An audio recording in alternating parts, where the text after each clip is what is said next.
El Señor Jesús le hace una pregunta a sus discípulos y les dice: ¿y vosotros quién decís que soy yo? Respondiendo Simón Pedro dijo: tú eres el Cristo, el Hijo del Dios viviente. Entonces le respondió Jesús: bienaventurado eres Simón, hijo de Jonás, porque no te lo reveló carne ni sangre, sino mi Padre que está en los cielos. Y yo también te digo que tú eres Pedro, y sobre esta roca edificaré mi iglesia, y las puertas del Hades no prevalecerán contra ella. Y este fue el texto principal que estudiamos hace 15 días en torno a la respuesta de ¿qué es la iglesia? Pero a partir de esa declaración, de esa institución que hace nuestro Señor Jesucristo en torno a lo que es su iglesia, sigue diciendo, y es el tema que vamos a estudiar en esta mañana, sigue diciendo algo que Él daría a esa iglesia que Él iba a edificar. Le da una autoridad a esa iglesia. El versículo 19, que es el versículo que vamos a estudiar en esta mañana y que tiene por título el poder de la iglesia. Dice Mateo 16, 19: y a ti te daré las llaves del reino de los cielos, y todo lo que atares en la tierra será atado en los cielos, y todo lo que desatares en la tierra será desatado en los cielos. Una pregunta suelta: ¿ustedes se les hace conocido ese palabra atar y desatar dentro del léxico o argot cristiano que se maneja hoy en la iglesia?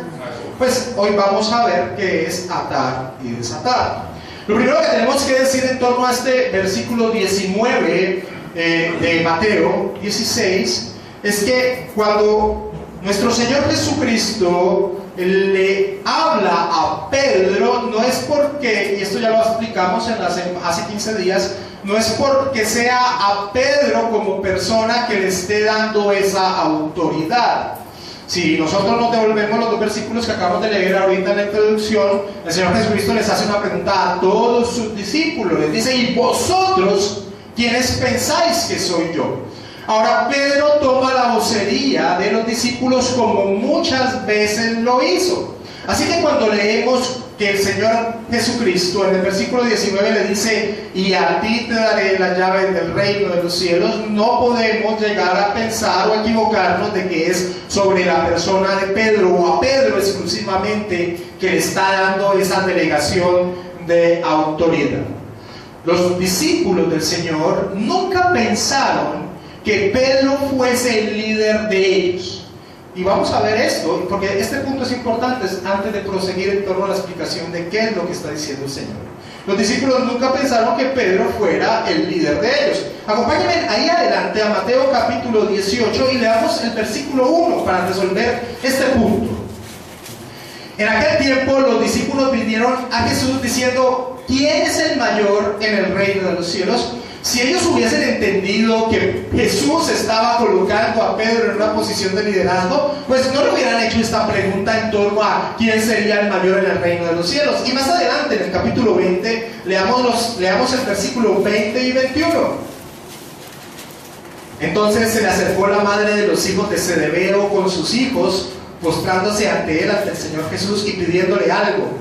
Él les dijo: ¿qué quieres? Ella le dijo: ordena que en tu reino se sienten estos dos hijos míos, el uno a tu derecha y el otro a tu izquierda.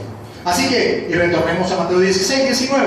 Así que cuando nuestro Señor Jesucristo le dice a Pedro: y a ti te daré las llaves del reino de los cielos, tenemos que entenderlo también como entendimos el hecho de que Jesús estuviera estableciendo la iglesia no sobre Pedro, sino sobre él mismo, y aquí se está refiriendo a lo que el Señor Jesús iba a delegar a la iglesia, no a Pedro. Pedro era el representante en ese momento de esas piedras vivas sobre las cuales se construye, se edifica la iglesia. ¿Qué significa esto que le acaba de decir el Señor Jesús a Pedro? Y a ti te daré las llaves del reino de los cielos, y todo lo que atares en la tierra será atado en el cielo, y todo lo que desatares en la tierra será desatado en el cielo. Para entenderlo, primero que todo tenemos que entender cuál es el contexto de llaves en el pensamiento judío de ese momento. ¿Cuál es el contexto? ¿Qué referencia tenían ellos en torno a llaves? Y no es muy alejado del pensamiento que tenemos nosotros hoy en día. Las llaves, cuando se le delegaba las llaves a un siervo, se le estaba colocando en un nivel de autoridad, en una responsabilidad tal vez de las más grandes que tenía cualquier siervo en esa época. Porque cuando se le entregaban las llaves, ejemplo, de una casa a un siervo, se le estaba delegando la autoridad de permitir entrar a quien él quisiera permitir entrar. Es decir, que tuvieran la autoridad de abrirle las puertas a esa persona. O cuando, y esto lo encontramos en el libro de Isaías, cuando un rey le entregaba las llaves de una ciudad a un siervo de él, le estaba dando la autoridad de que él decidiera quién entraba y quién no entraba en dicha ciudad. Así que, entendiendo el contexto de lo que significa el término "a ti te entregaré las llaves", el término llaves, pues claramente significa que le está dando una autoridad a ese siervo, una autoridad en pos de permitir o cerrar quién entra y quién no entra. Está delegando una autoridad que era propia del mismo Señor Jesús, una delegación de autoridad. Acompáñame a Apocalipsis capítulo 1, sin perder Mateo 16, y leamos el versículo 17 y 18, como ejemplo de cómo el Señor Jesús también habla de la autoridad que Él tiene, en este caso sobre la muerte, mostrando que Él tiene la potestad. Apocalipsis capítulo 1, versículo 17 y 18, mostrando la autoridad que tiene sobre la muerte. Cuando le vi, dice Apocalipsis, caí como muerto a sus pies, y Él puso su diestra sobre mí, diciéndome: no temas, yo soy el primero y el último, el que vivo y estuve muerto, mas he aquí que vivo por los siglos de los siglos, amén, y tengo las llaves de la muerte y del Hades. Tener las llaves era tener una autoridad. En este caso, el Señor Jesús le está delegando una autoridad a la iglesia. Nosotros, mis hermanos, y no solo nosotros, sino también los judíos, tenemos este concepto gráfico en torno al cielo, que el cielo está cerrado por dos puertas. El cielo, y este es como el concepto gráfico que tenemos no solo nosotros, sino que también lo tenían los judíos, que el cielo está cerrado por dos puertas inmensas. Ahora bien, este es un concepto gráfico que está acorde a lo que enseña la Escritura, porque realmente el hombre no tiene entrada al cielo. Acompáñame a Génesis y miremos el capítulo 3, versículo 24, cómo el mismo Señor cerró, bloqueó la entrada a su presencia a los hombres después de que el hombre cae. Echó pues fuera al hombre, Génesis 3:24, echó pues fuera al hombre y lo puso al oriente del huerto de Edén, y puso al oriente del huerto de Edén querubines y una espada encendida que se revolvía por todos los lados para guardar el camino del árbol de la vida. No hay entrada libre para el hombre en pos de restituir su relación con Dios. Y esa imagen de dos puertas cerradas en el reino de los cielos, pues de una manera u otra es una imagen correcta. Y también vemos que la historia de la humanidad es tratar de restituir, de poder entrar al reino de los cielos. Así que las llaves del reino de los cielos es la manera de abrir esas puertas franqueadas para los hombres. Es abrir esas puertas franqueadas para los hombres. Pero ¿qué quiere decir en sí eso? Que Jesucristo, nuestro Señor, le estaba delegando al apóstol Pedro. ¿Qué quiere decir eso y qué es esa autoridad que el Señor Jesús le está delegando a la iglesia? Para responder esto, vayamos al tiempo de nuestro Señor Jesús y entendamos el hecho de las llaves en el reino de los cielos. Vamos a Lucas capítulo 11, versículo 52, sin perder Mateo 16.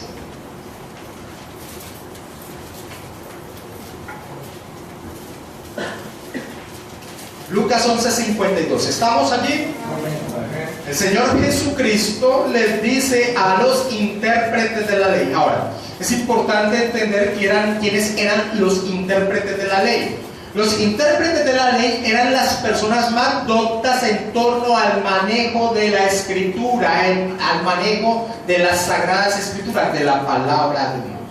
Las personas tenían este concepto sobre los intérpretes de la ley, casi que se había convertido en una profesión. Eran las personas más conocedoras, más doctas, más capacitadas en pos de la revelación dada por Dios de las Sagradas Escrituras, y tenían la función, tenían la obligación de enseñarla al pueblo. Esos eran los intérpretes de la ley. Veamos Lucas 11:52, entendiendo esto. Hay de vosotros intérpretes de la ley, porque habéis quitado la llave de la ciencia. Nueva Versión Internacional traduce más correcto para nuestro contexto entender ciencia. Has quitado la llave del conocimiento. Vosotros mismos no entrasteis, y a los que entraban se lo impedisteis. Y voy a leer de palabra de Dios para todos este mismo pasaje.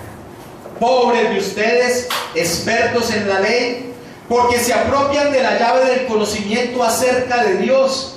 Ustedes mismos no han aprendido ni tampoco han dejado aprender a los que estaban tratando de hacerlo. Y acompáñame entendiendo, ya se haciendo mucho más claro el significado de las llaves del reino de los cielos. Acompáñame a Mateo capítulo 23 y leamos el versículo 13, donde el Señor Jesús también recrimina a escribas y fariseos, aquellos que decían enseñarle al pueblo acerca de la voluntad de Dios, una condenación de lo que había sucedido con esa labor. Mas hay de vosotros, escribas y fariseos hipócritas, porque cerráis el reino de los cielos delante de los hombres, pues ni entráis vosotros, ni dejáis entrar a los que están entrando. Esta responsabilidad que tenían los expertos en la ley de permitir que las personas, a través de su enseñanza conforme a la voluntad de Dios, al no haber podido estas personas, al rechazar el mensaje claro, el cumplimiento claro de la ley, que era el Señor Jesucristo, lo que estaban haciendo era cerrando la entrada a las personas al reino de los cielos. Habían decretado una cantidad de cargas extrabíblicas y se las habían enseñado al pueblo como si fuese ese el camino, las diferentes cargas y leyes humanas en pos de que el hombre pudiese entrar al reino de los cielos. Habían rechazado el único camino que lleva al Padre, el único camino que lleva a Dios, que es nuestro Señor Jesucristo. Así que de esa manera el Señor Jesucristo recrimina a los expertos en la ley, a los escribas, a los fariseos. La llave del reino de los cielos es la predicación y la enseñanza de la palabra del Señor, cosa que no hicieron los intérpretes de la ley al rechazar el camino profetizado claramente establecido en la ley, en las escrituras que ellos tenían. De allí que el Señor Jesucristo les decía a escribas y fariseos: escudriñad las escrituras, porque ellas son las que dan testimonio de mí. Ellas son las que dan testimonio de mí. Mis hermanos, nadie que desconozca la verdad de las escrituras puede ser salvo. Nadie que desconozca la enseñanza de las escrituras puede ser salvo. ¿Por qué? Porque la escritura muestra el estado caído, desgraciado en que se encuentra el hombre. Es un espejo. Nadie podría darse cuenta que es un vil pecador si la escritura no mostrara que es un vil pecador. Todos los seres humanos nos consideramos justos y nos autojustificamos nosotros mismos, pero la escritura revela nuestra condición. Y al revelarnos nuestra condición, lo que hace es buscar la necesidad de un Salvador. Amén. Y la necesidad de ese Salvador es el centro de la predicación de la Escritura. Ahora, si los expertos en la ley habían cerrado esa explicación clara de la necesidad de un Salvador, pues habían cerrado las puertas de los cielos. Así que, mis hermanos, como dice en Romanos capítulo 10, versículo 17, la fe viene por el oír la palabra de Dios más claramente expuesto. La fe es el resultado del oír el mensaje, Pues para que alguien pueda oír el mensaje, tiene que haber oído que se le hable de Cristo, dice palabra de Dios para todos. Es un mensaje más claro. Nadie va a conocer a Cristo si no es a través de la Escritura. Nadie va a conocer la necesidad que el hombre tiene de Cristo si no es a través de la Escritura. Pero si los expertos en la ley habían cerrado esa posibilidad de esa enseñanza, claramente habían cerrado la posibilidad de que los hombres vinieran a salvación. Así que cuando el Señor Jesucristo le dice a Pedro: a ti te daré las llaves del reino de los cielos, lo que está haciendo el Señor Jesucristo es entregándole la autoridad de predicar la palabra de Dios, de enseñar, cosa que era exclusiva en ese momento de escribas y expertos en la ley. Dios, Jesús, le quita esa autoridad a escribas y expertos en la ley y se lo da a su iglesia, La primera llave que podemos decir, delegación de autoridad, que Jesús le da a su iglesia es la predicación, la enseñanza de la palabra de Dios. Pero también Jesús le dice a Pedro, y volvamos a Mateo 16, 19: y a ti te daré las llaves del reino de los cielos, y todo lo que atares en la tierra será atado en los cielos, y todo lo que desatares en la tierra será desatado en los cielos. Atar y desatar. ¿Qué significa eso? Si nosotros traemos esas palabras a nuestro contexto, pues atar y desatar es amarrar algo y soltar algo. Y mis hermanos, de una forma u otra, algunas personas, no sé si llamar bien intencionadas dentro de la iglesia cristiana, han tomado ese contexto de atar y desatar y lo han traído a su contexto sin detenerse a pensar qué significaba en el contexto en que fueron dichas esas palabras. Y lo que han hecho es que traen esas palabras literalmente y uniéndola a un errado concepto en torno a que la palabra del hombre tiene poder, como de construir o destruir, de crear y borrar. Han tomado esas palabras, es decir, ese mal pensamiento que tienen algunos dentro de la iglesia cristiana de que uno es Dios, que yo puedo detener eventos o crear eventos, más o menos como creerle el cuento a Satanás en el Edén, que le dijo: y seréis como dioses. Tomar ese concepto de que yo puedo crear, detener, hacer que aparezca, hacer que desaparezca, tomaron ese concepto y lo unieron al atar y desatar, y por eso hoy escuchamos en el argot cristiano esas referencias de yo ato y reprendo, o cuando por ejemplo alguien se le acerca a usted y le dice: te veo como gordito, yo ato esas palabras en el nombre de Jesús. O te veo como enfermito, yo ato esas palabras en el nombre de Jesús. O ato la enfermedad, o al contrario, desato bendiciones como si fuésemos Dios para frenar algo o como para crear algo, ¿cierto? Es triste ver ese argot, esas palabras en el argot cristiano, pero surge de tomar estas palabras que encontramos en la Escritura y no investigar, no pensar qué significaban en el contexto que fueron dichas. Así que, dejando ese argumento infantil que tienen muchos hoy en día en torno a lo que significan estas palabras, vamos a mostrar qué significan las palabras atar y desatar en torno a lo que nuestro Señor Jesucristo le está delegando a la iglesia. Jesús le dice a Pedro, representante de la iglesia, como piedra viva en ese momento: y todo lo que atares en la tierra será atado en los cielos, y todo lo que desatares en la tierra será desatado en los cielos. Primero tenemos que mirar que Pedro no se sorprende, o digámoslo así, no queda como gringo en qué es lo que le está diciendo el Señor. Pedro nos dice qué significarán esas palabras. Y segundo aspecto importante antes de entrar a explicar qué significan las palabras, no encontramos en la Escritura a ningún discípulo utilizando las palabras como vemos que hoy las utilizan en este día. A ver, ¿qué entendió el apóstol Pedro? Pues lo que entendió el apóstol Pedro era muy fácil de entender, porque estas palabras eran comunes, muy utilizadas en el contexto judío. ¿Por qué? Porque eran palabras utilizadas por los rabinos dentro de sus escuelas. Es decir, El atar y desatar significaba, dentro del argot judío de esa época, tener la autoridad de aprobar algo o desaprobar algo. Tener la autoridad de aprobar algo o desaprobar algo. De aprobar una doctrina que se estaba dando o desaprobarla, o de aprobar un comportamiento de alguien o desaprobarlo. De allí que las dos escuelas vigentes en el momento en que nuestro Señor tiene su ministerio terrenal, las dos escuelas rabínicas vigentes o más conocidas en Jerusalén en esa época, que eran la escuela de Shammai y de Hillel, mantenían atando las enseñanzas de la otra escuela o desatando, es decir, aprobando o desaprobando las enseñanzas de una escuela y de otra escuela.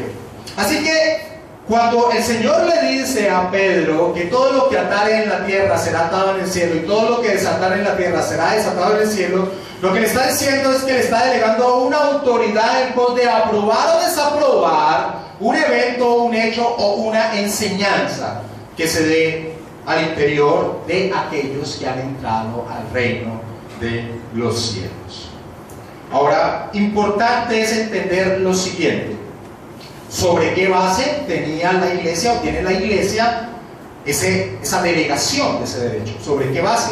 Propiamente pueden ellos legislar qué es lo que se aprueba o se aprueba, no, sino que la autoridad ha sido delegada sobre una base que es Cristo.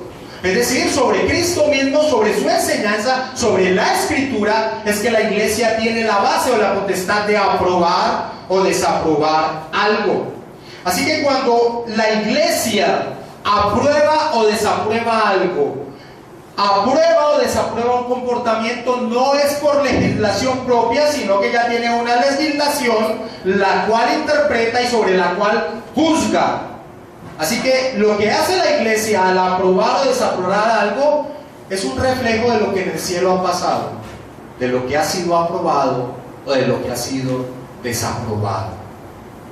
Dios enviste a la iglesia, a su iglesia, a la que ha instituido sobre su persona, sobre su fundamento, la inviste de poder, del poder de predicar la palabra del Señor, que esa es la única manera de que alguien pueda ser salvo, a través de la enseñanza que en ella hay, a través de recibir y aceptar al Señor Jesús como su Salvador. Y también la inviste de poder sobre los miembros de la iglesia, de aprobar o desaprobar comentarios, conductas.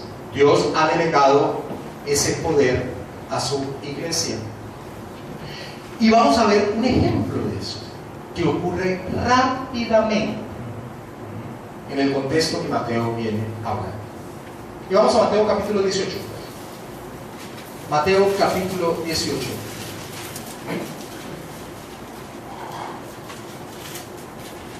Y leamos del versículo 15 al versículo 20.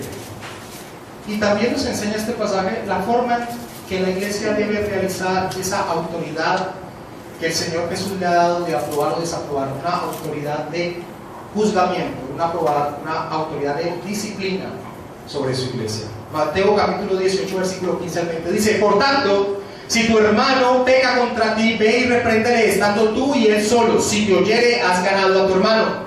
Mas si no te oyere, toma aún contigo o a uno o a dos, para que en boca de 2 o 3 testigos conste toda palabra. Si no lo oyere a ellos, dilo a la iglesia, y si no oyere a la iglesia, tenle por gentil y publicano. De cierto os digo que todo lo que atéis en la tierra será atado en el cielo, y todo lo que desatéis en la tierra será desatado en el cielo. Otra vez os digo que si 2 de vosotros se pusieren de acuerdo en la tierra acerca de cualquier cosa que pidieren, les será hecho por mi Padre que está en los cielos. Porque donde están 2 o 3 congregados en mi nombre, allí estoy yo en medio de ellos. Y vamos a estudiar este pasaje, porque este pasaje nos va a enseñar la forma y también nos va a enseñar otras riquezas en torno a esa autoridad que el Señor le ha delegado a su iglesia. Y tenemos que arrancar con el por tanto. Cuando nosotros encontramos en un versículo el por tanto, tenemos que entender de qué es lo que viene hablando el pasaje anterior o el contexto anterior.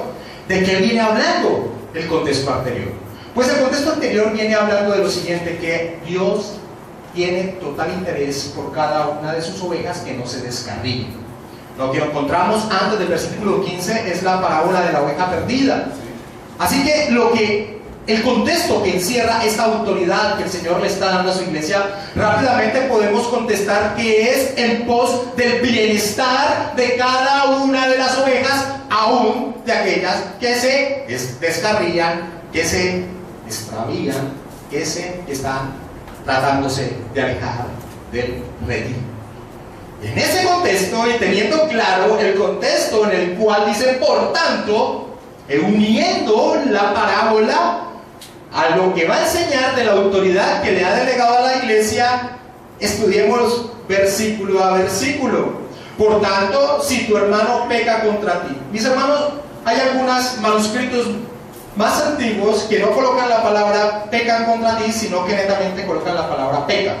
Por tanto, si tu hermano peca contra ti, prefiero los manuscritos más antiguos por estar en relación a todas las escrituras. Dice, por tanto, si tu hermano peca, ve y repréndele estando tú y él solos. Si te oyere, has ganado a tu hermano. ¿Y por qué me digo que está más acorde con toda la escritura el peca y no solo el peca contra ti?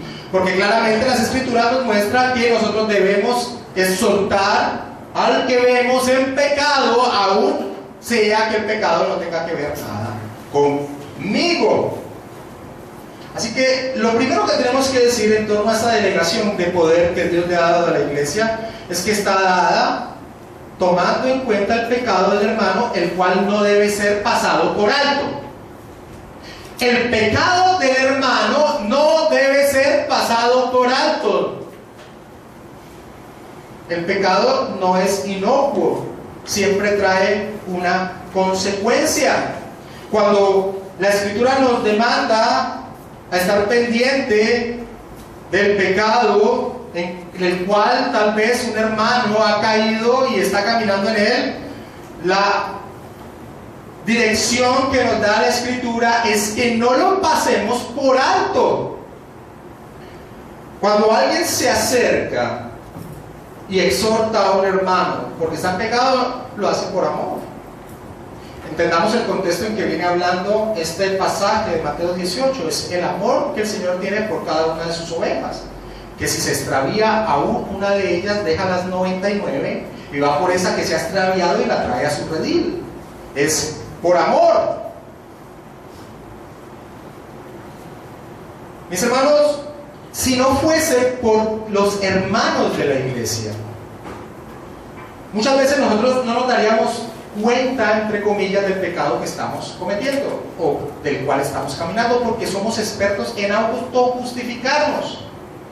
Cada uno de nosotros es un experto autojustificador que no percibe bien sus propios pecados. No sé si se acuerdan la manera que utilizó Natán, la manera que utilizó para reconvenir a David. Natán no llegó diciéndole a David, David, vos sos un pecador porque mandaste a matar a Urías. Y no, ¿qué hizo Natán? Natán le creó toda una historia a David en voz. Vayamos a leerla, 2 de Samuel capítulo 12, y leamos del versículo 1 al 7.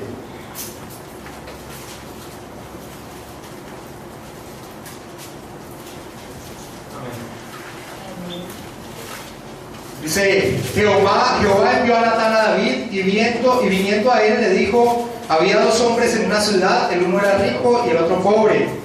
El rico tenía numerosas ovejas y vacas, pero el pobre no tenía más que una sola corderita que él había comprado y criado y que había crecido con él y con sus hijos juntamente, comiendo de su bocado y bebiendo de su vaso y durmiendo en su seno, y la tenía como una hija.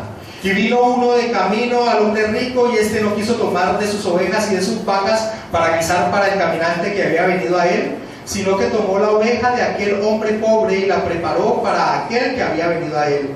Entonces, ¿qué pasó? Se encendió el furor de David en gran manera contra aquel hombre, y dijo a Natán, vive Jehová, que el que tal hizo es digno de muerte y deberá pagar la cordera con 4 tantos, porque hizo tal cosa y no tuvo misericordia. Entonces dijo Natán a David, tú eres aquel hombre. Lo que hace Natán es algo muy típico en todos nosotros los seres humanos, porque David seguro que en su interior ya se había autojustificado de lo que había hecho. Así que, mis hermanos, qué importante la exhortación de los hermanos, porque muchas veces eso que nosotros mismos hemos autojustificado en nuestro interior solo sale a flote, solo nos causa resquemor, rabia cuando un hermano se nos acerca y nos muestra nuestro estado en pecado. Mis hermanos, vuelvo y repito, cuando un hermano se acerca y nos exhorta, no lo hace por otra razón, sino por amor. Lo más fácil es quedarse callado, evitarse problemas, evitarse chicharrones y dejar pasar por alto las cosas. Ahora, el que tal piense se engaña a sí mismo, porque tal vez no tenga chicharrones, problemas con el hermano, pero con Dios sí. Porque un énfasis que encontramos en la Escritura es que el creyente no debe pasar por alto el pecado de otra persona. Acompáñame a Ezequiel y miremos el capítulo 3, versículo 18, un claro punto que está acorde, conforme, en armonía con toda la enseñanza de la Escritura en pos del pecado que nosotros vemos que sucede en un hermano. Ezequiel 3:18, y es el conocido pasaje de la atalaya, está regado en Ezequiel, en los capítulos. Dice Ezequiel 3:18, cuando yo dijera al impío, de cierto morirás, y tú no le amonestares ni le hablares, para que el impío sea que apercibido, que se dé cuenta, apercibido de su mal camino, a fin de que viva. El impío morirá por su maldad, pero su sangre demandaré de tu mano. Así que, mis hermanos, aquel que se acerca y me exhorta en pos de una actitud pecaminosa, pues no lo hace porque sea un juzgador, lo hace por amor, porque lo más fácil es quedarnos callados. Ya diferentes cuestiones tenemos en la vida diaria para sumarle una confrontación, una mala cara, una mala actitud al hermanito de la iglesia. Pero la Escritura nos muestra que esa es la autoridad que el Señor ha delegado a su iglesia.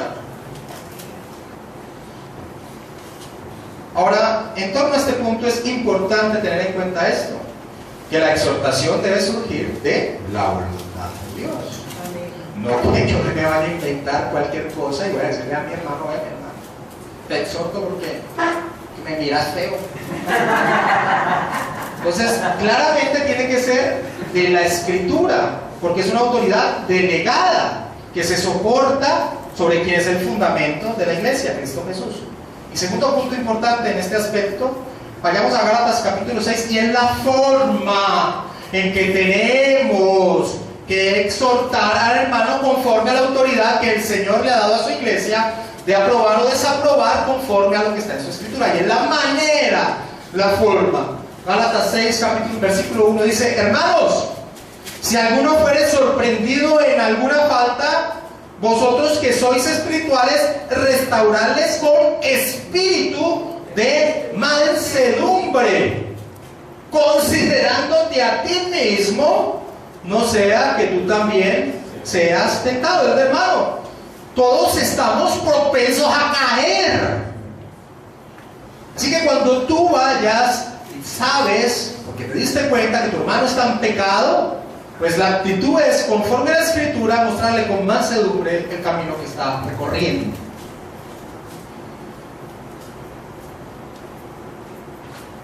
Y leámoslo otra vez, versículo 15 de Mateo 16. Por tanto, si tu hermano peca, y no voy a colocar el contra ti, sino él peca, ve y repréndele estando tú y él solos. Si te oyere, has ganado a tu hermano. Mateo capítulo 18, versículo 15, perdón. Mateo capítulo 18, versículo 15, ¿de dónde estamos? Por tanto, si tu hermano peca, ve y repréndele estando tú y él solos. Si te oyere, has ganado a tu hermano. Ahora, pero si el hermano se ofusca, si rechaza la exhortación que se le ha hecho, o simplemente sigue caminando en pecado, ¿qué hacemos? Tiramos la toalla y decimos: yo ya hice mi parte, ya no. Eso es falta de amor. Mira lo que dice el versículo 16: mas si no te oyere, toma aún contigo a uno o a dos, para que en boca de 2 o 3 testigos conste toda palabra. Así que, miren cómo el Señor manda esta autoridad, esta delegación de poder dentro de la iglesia. Y es que se tenga dentro del seno más pequeño posible la falta del hermano. Primero, una exhortación personal al hermano. Ahora, el pecado no se puede seguir dejando tomar camino. Nosotros no tenemos esa potestad. Y a veces nos damos esa potestad para evitarnos chicharrones. Miren cómo se va abriendo ahora el espectro. Ahora el espectro, si ese hermano no cambia su caminar, es que el espectro se abre y ya es 2 o 3 testigos, dice la Escritura. Ahora, importante entender esto. Esa es la riqueza de la iglesia local. La semana pasada, hace 15 días, hablábamos que la iglesia de Jesucristo es universal o católica en el hecho que se compone de todas las personas, de todas las iglesias, de todos los tiempos que profesan la fe en Cristo Jesús.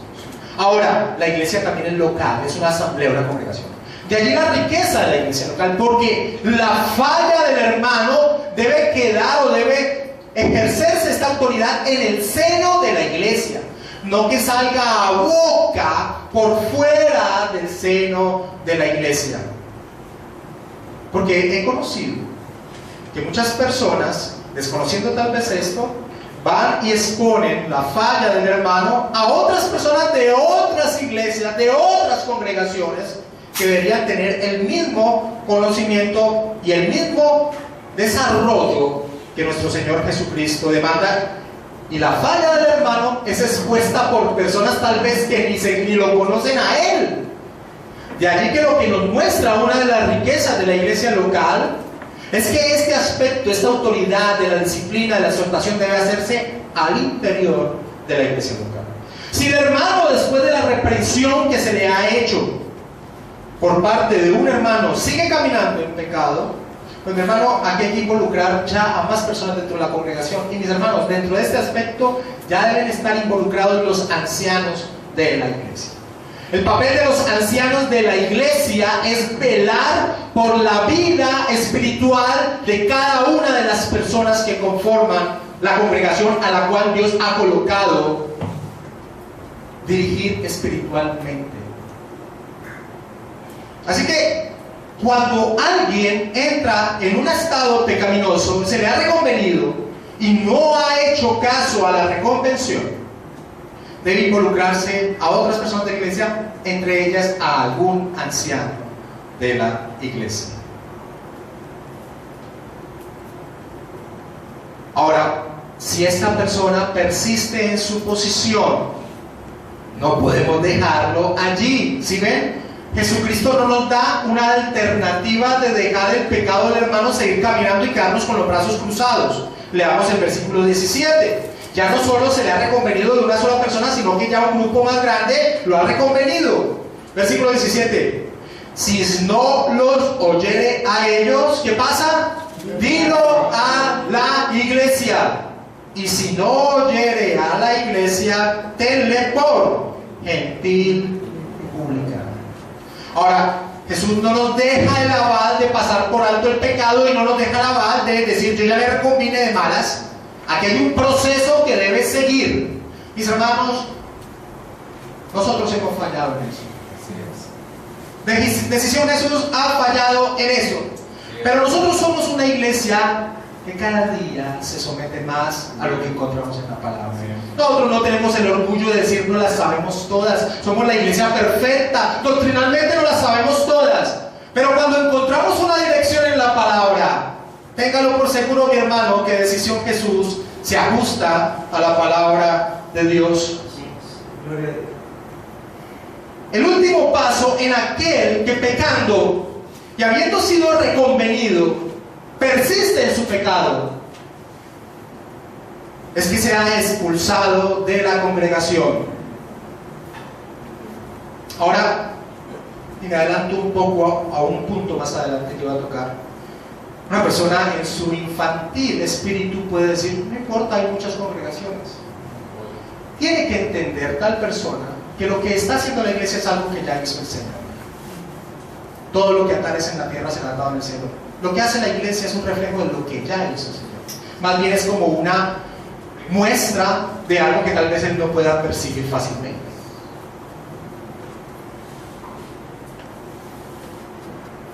¿Por qué es expulsado de la iglesia? Tenle por gentil y publicano. Porque han tenido en poco la voz de Dios a través de su palabra que le ha sido mostrada por la iglesia. Versículo 18 de Mateo 18. De cierto os digo que todo lo que atéis en la tierra será atado en el cielo, y todo lo que desatéis en la tierra será desatado en el cielo.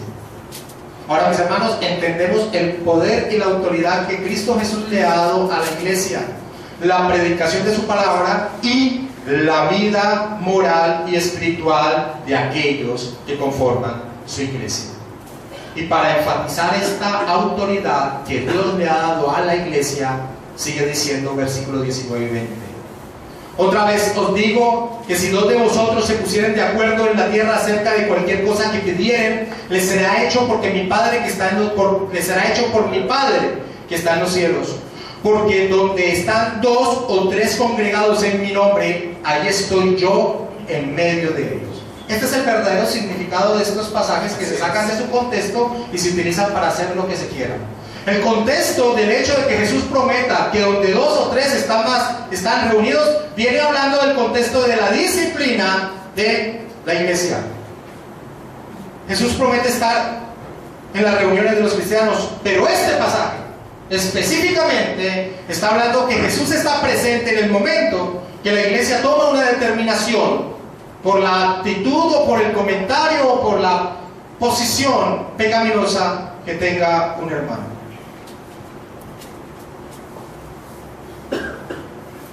Cuando la iglesia aplica la disciplina, puede tener la plena confianza de que Dios ya ha empezado el proceso espiritualmente.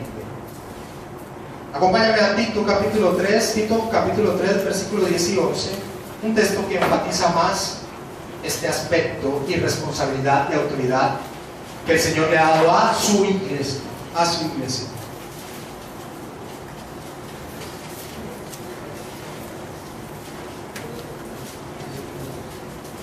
Al hombre que cause divisiones después de una y otra amonestación, deséchalo, sabiendo que el tal se ha pervertido y peca y está condenado por su propio juicio. Vamos a ver un ejemplo de esta aplicación de la disciplina de la iglesia en una iglesia. Vamos a 1 Corintios, capítulo 5. Y vamos a leer todo el capítulo 5 de 1 Corintios. Es un evento de disciplina de la iglesia. Y nos va a enseñar mucho. 1 Corintios, capítulo 5. De cierto se oye que hay entre vosotros, escribe Pablo en la iglesia de Corinto, de cierto se oye que hay entre vosotros fornicación. Cuando nosotros encontremos en el Nuevo Testamento las palabras fornicación, adulterio, todo tipo de pecado sexual, debemos entender algo. En el griego solo existe una palabra para hacer referencia a una desviación sexual, y es la palabra porneia.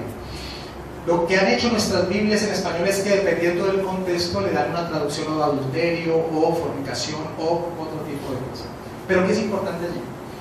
Y aquí me sale un poquito el tema y esto no está bien cuando me está aplicando, pero tengo que hacerlo. El punto aquí es que cuando alguien utiliza el sexo fuera de su lecho matrimonial, está cometiendo un acto de porneia que para Dios es lo mismo que sea adulterio, fornicación o homosexualismo o lo que sea. Ok, sigamos después de esa enseñanza. De cierto se oye que hay entre vosotros fornicación, y tal fornicación cual ni aún se nombra entre los gentiles, tanto que algunos tienen la mujer de su padre, y vosotros, le dice a la iglesia de Corinto, y vosotros estáis envanecidos. ¿No deberías más bien haberos lamentados para que fuese quitado de en medio de vosotros el que cometió tal acción? Ciertamente yo, como ausente en cuerpo, pero presente en espíritu, ya como presente he juzgado al que tal cosa ha hecho.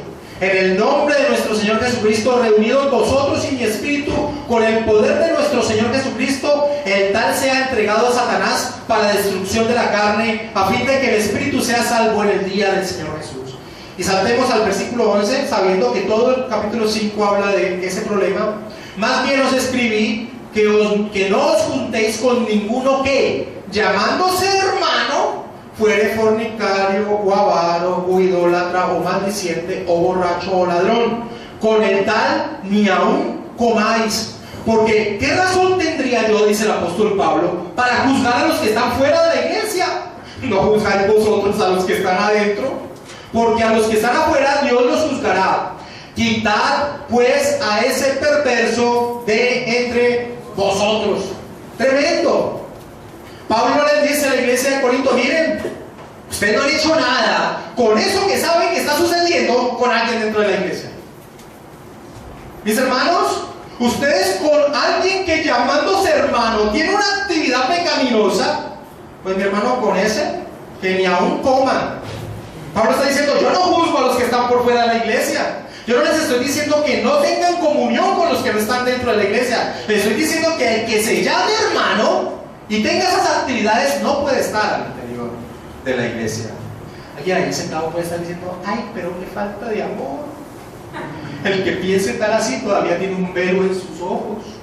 Porque falta de amor es dejar a la persona en pecado. Falta de amor es como hacernos que no hay nada, no hay ningún problema en ese sentido. Mis hermanos, nosotros debemos aprender a no legislar nosotros mismos. Nosotros tenemos una ley, una dirección dada por Dios. Lo único que nos queda es transcurrirla, hacerla. Pero nosotros a veces nos la explicamos de más sabio que las Escrituras. ¿Cuál es el objetivo de la disciplina en la iglesia? ¿Cuál es el objetivo? El principal objetivo de la disciplina en la iglesia es restauración y reconciliación. La persona que es amonestada, que es disciplinada dentro de la iglesia, esa autoridad que le ha dado Jesús a su iglesia, tiene como objetivo que esa persona cambie, se arrepienta y entre en el camino de la reconciliación y restauración. Restauración al interior de la comunión de la iglesia y reconciliación con Dios. Nadie que esté en pecado tiene una unión a Cristo. Nadie que esté en pecado tiene una comunión con Dios. Leamos Santiago capítulo 5, versículos 19 y 20.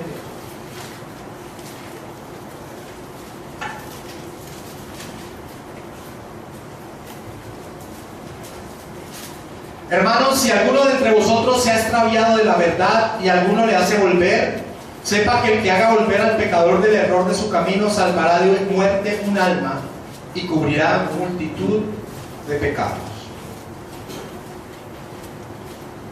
El objetivo principal de la disciplina de la iglesia es la restauración y la reconciliación. Y eso fue lo que sucedió en esa iglesia de Corinto, con ese hermano que estaba cometiendo un acto tan grave dentro de la iglesia. Leamos 2 de Corintios, capítulo 2, versículos 5 al 11.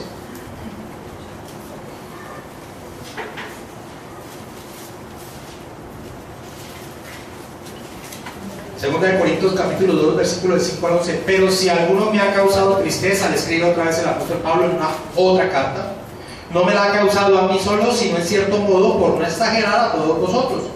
Le basta a tal persona esta reprensión hecha por muchos. Así que, al contrario, vosotros más bien debéis perdonarle y consolarle para que no sea consumido de demasiada tristeza. Por lo cual os ruego que conforméis el amor para con él, que confirméis el amor para con él.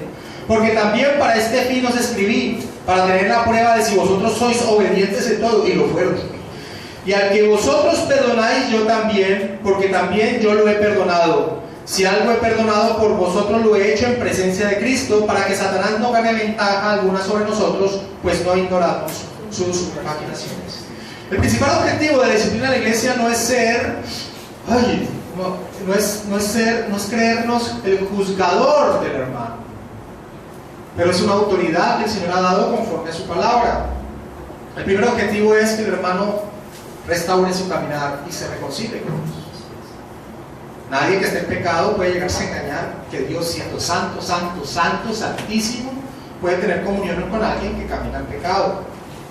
El segundo aspecto u objetivo de la disciplina de la iglesia, de esa autoridad que el Señor le ha dado a su iglesia, es que el pecado no se extienda a otros hermanos dentro de la iglesia. Si la iglesia no ejerce la autoridad que le ha sido dada, no se sorprenda que esa misma actitud pecaminosa se encuentre en otros hermanos de la iglesia. Hebreos capítulo 12, versículo 15.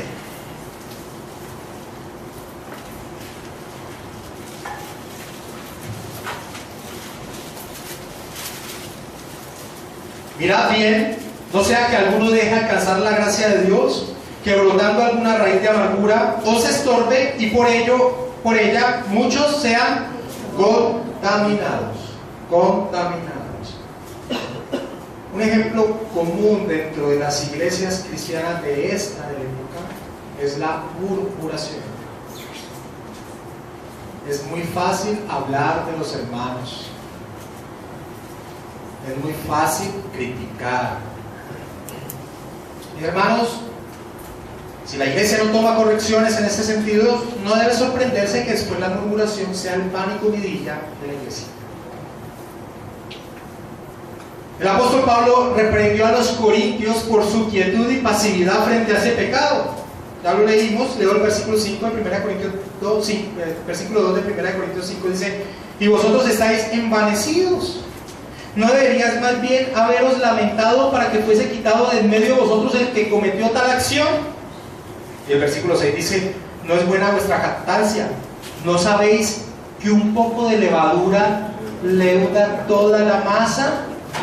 Así que un objetivo de la disciplina de la iglesia también es que ese pecado no se extienda a toda la iglesia. Así que no ejercer esa autoridad es falta de amor por el hermano que le está cometiendo y falta de amor por los demás hermanos de la iglesia. La disciplina debe servir de ejemplo dentro de la iglesia. Primera de Timoteo capítulo 5 versículo 20.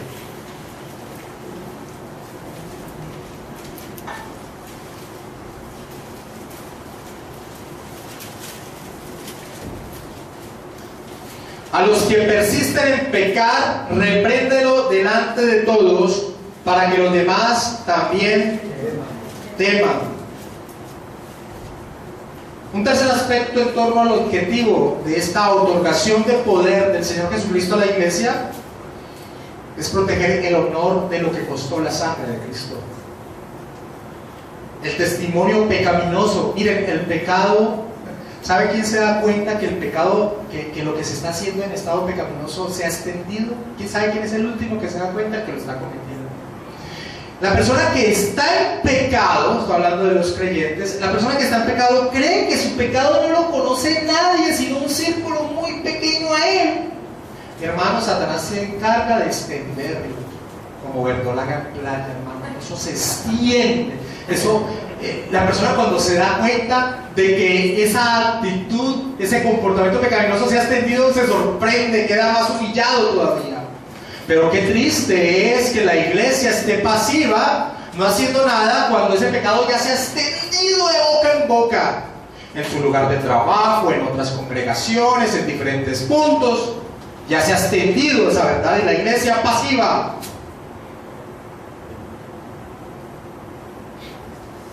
Porque como está escrito, el nombre de Dios es blasfemado entre los gentiles por causa de vosotros. Ha sido una denuncia constante que el Señor le hace a su pueblo. La confesión de fe de Westminster resume este versículo 19 de Mateo 16 que hoy hemos estudiado de la siguiente manera: las censuras de la iglesia son necesarias para restaurar y recuperar a los hermanos que ofenden, para impedir que otros cometan ofensas similares, para purgar esa levadura que pudiera infectar a toda la masa, para vindicar el honor de Cristo y la santa profesión del Evangelio, y para prevenir la ira de Dios que pudiera con justicia caer sobre la iglesia si tolera que su pacto y el sello del mismo sea profanado por ofensores notorios y obstinados. Termino con dos aplicaciones. La primera para los ancianos de la iglesia. Ancianos de la iglesia de Decisión Jesús, entre los cuales está el pastor Gabriel, Mario Quintero, Eduardo Arcos, Gabriel Prieto Cuestas y don Jesús Hurtado y mi persona. Ancianos de la iglesia, Jesús ha delegado autoridad a la iglesia, pero debemos tener claro que es una autoridad delegada, no es propia, tiene una base, sobre ella tenemos que actuar. Primera de Pedro capítulo 5, versículo 1 al 3, nos muestra a los ancianos de la iglesia la actitud de ejercer esta autoridad. Ruego a los ancianos que están entre vosotros, Primera de Pedro capítulo 5, versículo del 1 al 3, ruego a los ancianos que están entre vosotros, yo anciano también con ellos y testigo de los padecimientos de Cristo, que soy también participante de la gloria que será revelada, apacentad la grey de Dios que está entre vosotros, cuidando de ella, no por fuerza, sino voluntariamente, no por ganancia deshonesta, sino con ánimo pronto, no como teniendo señorío sobre los que están a vuestro cuidado, sino siendo ejemplos de la grey. Ancianos de la iglesia, ustedes deben ser ejemplo para las personas que Dios ha colocado bajo nuestra responsabilidad. Por eso la Escritura dice: no os hagáis maestros muchos de vosotros, sabiendo que recibiremos mayor condenación. Ancianos de la iglesia, decisión Jesús, una de las características que ustedes deben tener es que deben ser irreprensibles. Primera de Timoteo capítulo 5, versículo 19.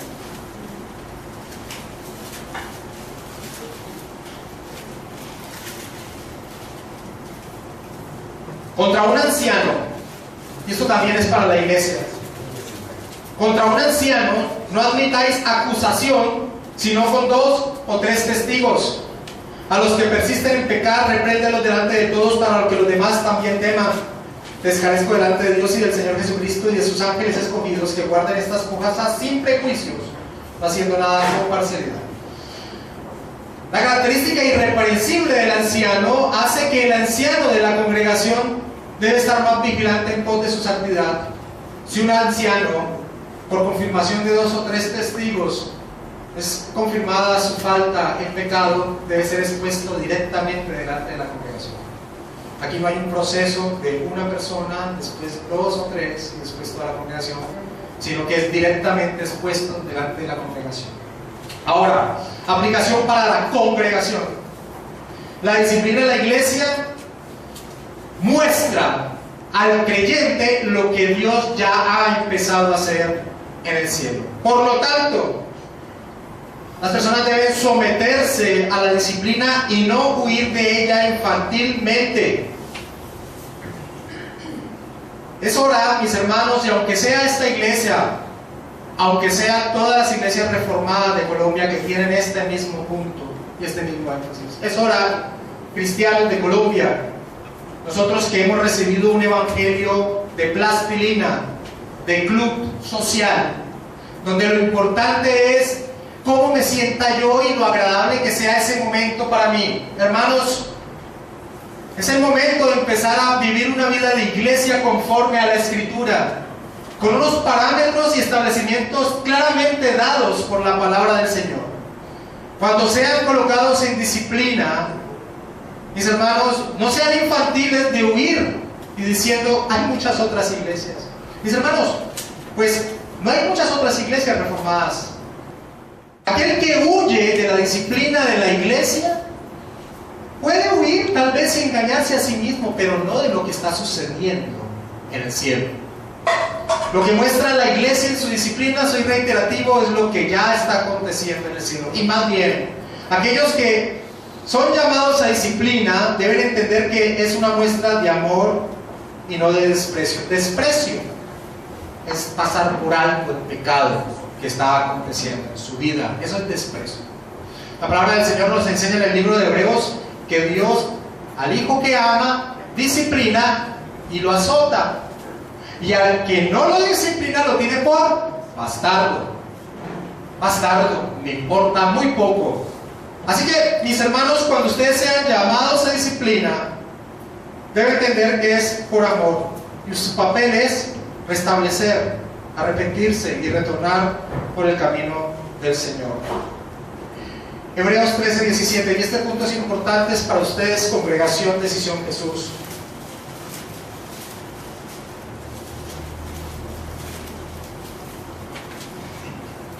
Obedeced a vuestros pastores El término pastor, anciano, obispo que encontramos en el Nuevo Testamento hace referencia a la misma labor. Pastor, anciano u obispo. Obedeced a vuestros pastores y sujetaos a ellos, porque ellos velan por vuestras almas como quienes han de dar cuenta a Dios, para que lo hagan con alegría y no quejándose, porque esto no os es provechoso. Esto es para los dos, para los ancianos y para la congregación. Mis hermanos, las personas deben salir, huir de una iglesia donde el Señor los ha colocado, no porque sean disciplinados. Deberían salir, huir de una iglesia cuando ven que una iglesia ya no es una iglesia del Señor Jesucristo. ¿Cómo lo sabemos? ¿Cómo sabemos que esa iglesia ha dejado de ser una iglesia del Señor Jesucristo? El próximo domingo que me toque predicar lo veremos. Dios lo bendiga.